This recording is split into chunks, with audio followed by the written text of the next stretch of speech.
Thank you. We want to turn to NBC senior medical correspondent Dr. John Torres. Dr. Torres, good morning. I mean, when they say head trauma, you just feel like that covers so many different things. What do you take away from this? What do you read between the lines?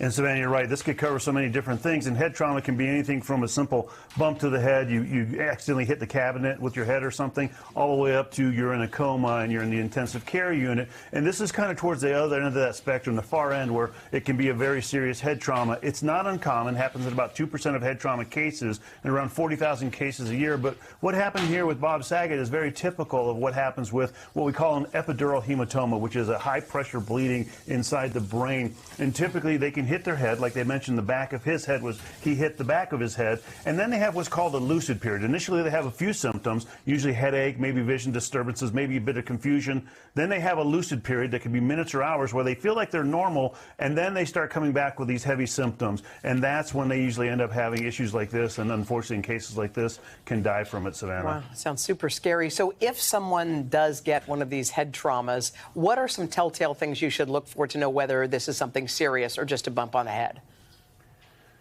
And Hoda, when I talk to my head trauma patients, I say the one thing you want to do is you want to keep an eye on them, and you want to make sure that if they start getting headaches that are persistent, won't go away, or keep increasing in intensity. If they have vision disturbances, if you notice their pupils are a little off, and that's one of the big signs that a lot of people look for.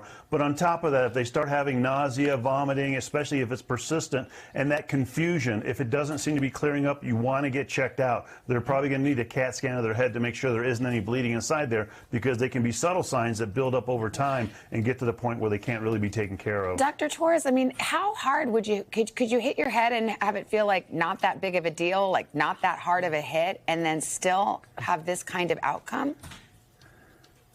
No, with this kind of outcome, typically it is a hard hit. And it is somebody, if you think Natasha Richardson had the same thing years ago, she hit her head on the snow, on the ice, more than likely had some headaches, had some issues like that, cleared up, and then ended up having this epidural hematoma. And so usually it's somebody, in most cases, they end up having skull fractures or hits to their head that are equivalent of getting to that intensity. But oftentimes they have initial symptoms where they have headaches, confusion, nausea, goes away again, like I talked about, and then comes back. So this is not a simple head injury. This is not bumping your head on the cabinet when you walk by something in the kitchen. This is usually falling, often car accidents, and sometimes assaults to the head. Those are typically the reasons somebody has something like this. All right, Dr. Torres, thank you so much for your expertise. Appreciate it.